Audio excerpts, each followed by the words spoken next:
if you still see me and I can't see you, well, then I'm going to just simply ask you to sit back and relax. And this might come across as a presentation feeding you with a fire hose, but the important thing about this is to not try to hang on to any fact. This is to give you an overview of what it means when I say becoming exceptional. And what I mean by becoming exceptional does not mean that you're going to be exceptional in my eyes or any other person's eyes, that you are exceptional in your own evaluation. And that from where you are right now, you can see where you've come from and you can see where you're going or where you want to be. Because if you're like me, I can notice when I'm not showing up quite the way I want to. And when I'm not showing up quite the way I want to review that. And I want to see what's getting in my way. Not something out there, but something in here.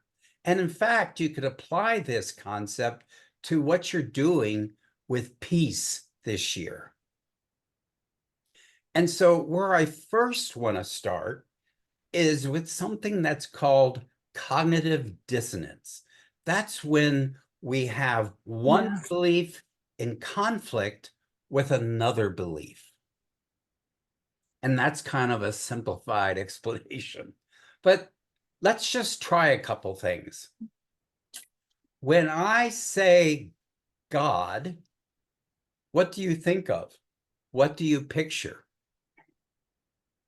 Because when I say God, I mean the principle which contains all principles. And so when I speak of God that way, it's going to be coming into conflict with what you believe God is, the preconceptions you have about God. Let's try one more. If I talk about Christ using that terminology, what do you think? What do you imagine? What do you see in your mind's eye? Well, when I say Christ, I mean the idea that contains all ideas. So why is this important? Well, when we already have a pretty fixed belief, it gets in the way of anything new that's coming in. So one of the tricks I use for myself when I notice this is then every time I saw the word God in the writings of Charles Fillmore and Myrtle, I would substitute the word principle. And that would get me closer to what Charles was meaning or what Myrtle was meaning. And if I saw the word Christ or even Son of God, I would put in the word idea or the idea. But even that kind of gets in conflict with each other because this idea that contains all ideas is the same as the principle, which includes all principles. So I'm sharing this with you because this is the kind of things that get in the way of us really understanding what Myrtle and Charles were trying to say. And then ultimately, that gets in the way of us becoming exceptional. And again, exceptional is how you're perceiving it, not something I'm putting on you. And so just recently, I began thinking about these terms and I began thinking about, well, how do we escape this situation? And then I remember someone telling me about deconstruction. They were deconstructing something.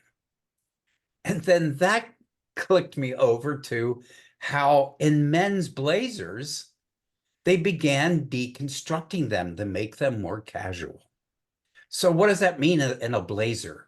That meant they were taking out all of the unnecessary things, or the things that were in the blazer that weren't really necessary for the blazer to be a blazer. And so I've been thinking in the last months, well, how could we deconstruct unity teachings in a way so that they're more understandable and clearer? And if they're clearer and understandable, they're easier to apply. They're easier to deploy in our lives. And so when we start to deconstruct the unity teachings, we get to kind of the simplest form that is possibly the easiest to understand.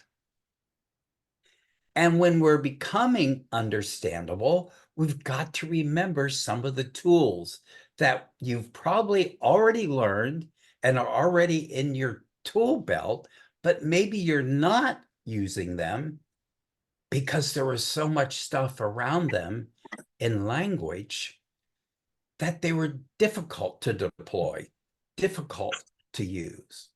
In fact, one of the ways that we get in our own way when we talk about these principles, as if we talk about them like they're causing something in us, that they're using us, when in fact, these principles are something you and I use every day, whether we're aware of them or not. And so in becoming exceptional, we want to be thinking about the principles and the law. And the principles in this case are what have been called the 12 powers. But the 12 powers are nothing more than 12 principles. So deconstruction for me would be to get rid of the word power and put in the word principle. So we have these 12 powers within us. We didn't inherit them. God did not give them to us because God is simply the principle that is already us at the core of each of us, at the core of our beingness. So let's give it a try. So take a deep breath. And do you notice you have the ability to believe? Do you notice you have the ability to persevere? Do you notice you have the ability to compare and contrast? Do you notice you have the ability to desire and to harmonize? Do you notice you have the ability to be the master of your life? Do you notice you have the ability to visualize? Do you notice you have the ability to understand? Do you notice you have the ability to choose? Do you notice you have the ability to adjust and to organize? Do you notice you have the ability to be passionate? Do you notice you have the ability to release and let go? Do you notice you have the ability to energize and vitalize? Well, if you're like most groups I talk to, you said yes to every one of those. And those names, those words I shared with you, are each related to the 12 powers, not using necessarily the name that Charles Fillmore gave them.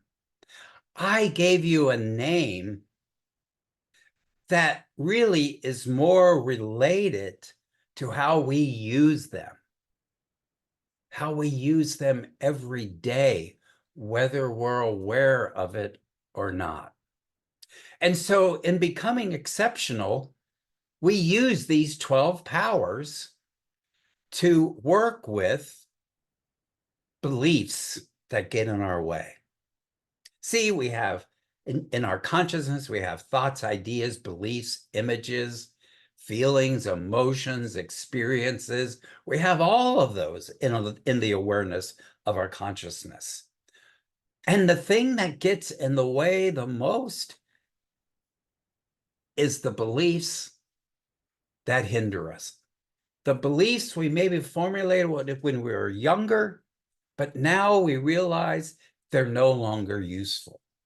And so we can use these 12 powers to adjust our beliefs. And so we don't use these powers, these principles alone. We have to use a law with them, a spiritual law, a law of consciousness. And this law of consciousness tells us how our mind or consciousness works, and therefore we can use them consciously. So the law of mind action, the simple form is thoughts held in the mind produce after their kind. Well, that's not quite as useful as knowing that thoughts held in my mind with feelings produce more similar and like thoughts in my mind with feelings. So this law of mind action is what we use to take on a belief and to solidify it within us. And we also can use that law of mind action to undo a belief, to disempower a belief, to de-energize a belief. And so in becoming exceptional, we have to know what these 12 principles are and how to use the law of mind action with them to change a belief. So take that in for a moment. So as we're going through our everyday lives, we've got to use our consciousness effectively. And what is our consciousness? It's self-awareness plus arousal plus motivation. And so in order to change, we have to use our consciousness, our self-awareness, to become aware of any belief that's getting in the way. And once we can identify a belief that's gotten in the way, we can use the 12 principles and the law of mind action to disempower, to release the belief we don't want, while we're installing a new belief to take its place. So think about this. Charles and Myrtle Fillmore went to a lecture by E.B. Weeks. You've all heard this before, where Myrtle heard, "I am a child of God, and therefore I do not inherit illness." So why is this important? Well, it's a perfect example of how Myrtle Fillmore got aware of a belief, the belief that she inherited sickness, and heard the affirmation that she could use to disempower that old belief. That is something that she was told her whole life. And so she believed she was sickly. And she had to release that belief and take on the belief, "I am a child of God," in order for her to be released from the sickness she was experiencing in her body. You see, the principles are simply there for you to use and I to use. And it was also true of Myrtle. And she used these principles, whether she knew they existed or not, via the law of mind action to install a new belief, I am a child of God, and to release an old belief, I inherit sickness. So fast forward to 2024, I would never say I'm a child of God, because that was the old belief system. If I was holding that belief, I would want to change it to something like, I am fully divine. I am principle. I am the principle which contains all principles. And I am the law of mind action, and so much more. Because we are growing and changing. And so we have to identify those beliefs that are getting in the way of us becoming more and more exceptional. So as you go about your days, think about this. Principle is everywhere present at every point in space, all at the same time. So human beings have something like 32 trillion cells in our bodies. That means there's at least 32 versions of principle. That the entirety of principle that contains all principles is present fully in every one of our cells. And our cells are using these principles. And they are doing it because they are divine. So think about that you are every principle there is. You. And Charles Fillmore said, we can discern what those principles are. And we can use every one of them to be a better version of ourselves. Now, the truth is, you don't need to know all the details, but the truth also is it's easier if you know those 12 principles. And there's more. I've written a book on it. It's called Use the Truth You Know, the Principles and Premises of Unity. So the more of them that you know specifically, the more you know of the laws, the easier it'll be for you to change your mind.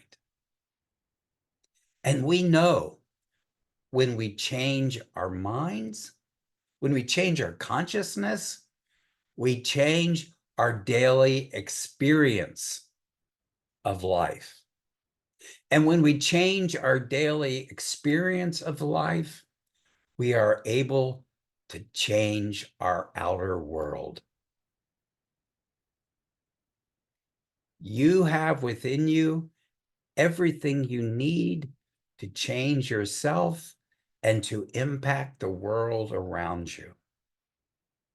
This is why you're holding the principle of peace for this year. Because the saying is true, peace begins with you. Peace is a principle within you. It's up to you to use it. The more you use it, the more peaceful you'll become. And then you will more effectively influence the world around you. And that's what becoming exceptional is all about. Know that you start out exceptional in your own way, and you're in this process of becoming more exceptional. And that exceptional is determined by you, not determined by some outer force. So as you go forth today, know that you are amazingly exceptional. And so it is.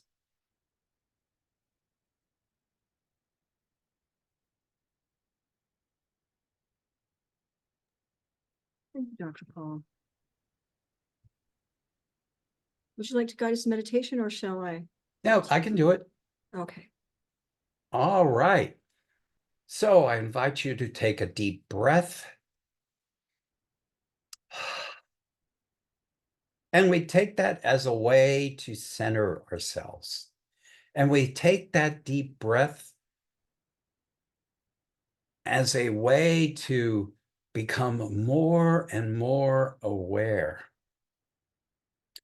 of our innate divinity. And as we become aware of that innate divinity, and we're breathing in and we're breathing out, we're releasing anything that gets in the way of our awareness that we are 100% divine. And we're also 100% human. We're fully divine and fully human.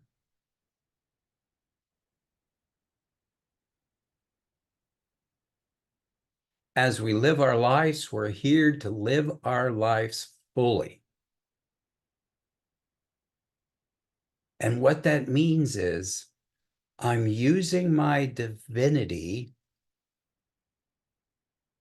to express and create my humanity really in any way I like. And so are you. You are the one that is the master of your own consciousness. No one, no person, no thing can change your mind. Only you can do that.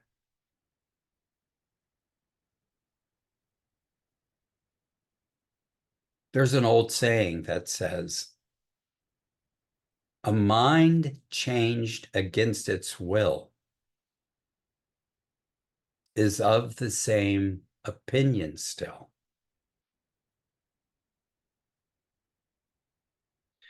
So in Unity, we're talking about a way of life where each of us is radically responsible for our own consciousness. And each of us have the possibility, the ability to influence other people's consciousness. But while you and I can change our own mind, we can only influence another person's mind. So think and feel how powerful you really are.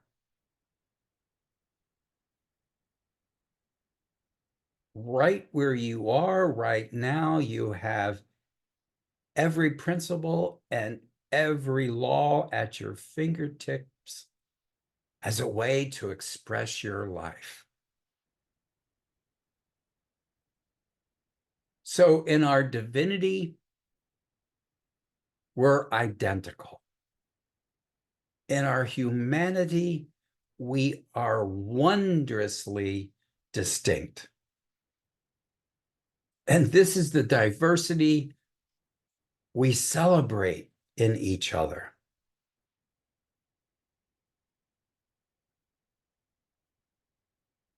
And it's in our divinity the oneness exists. And so as you go about your day, simply be the best you can be, knowing you are fully divine and fully human. And so it is. Amen.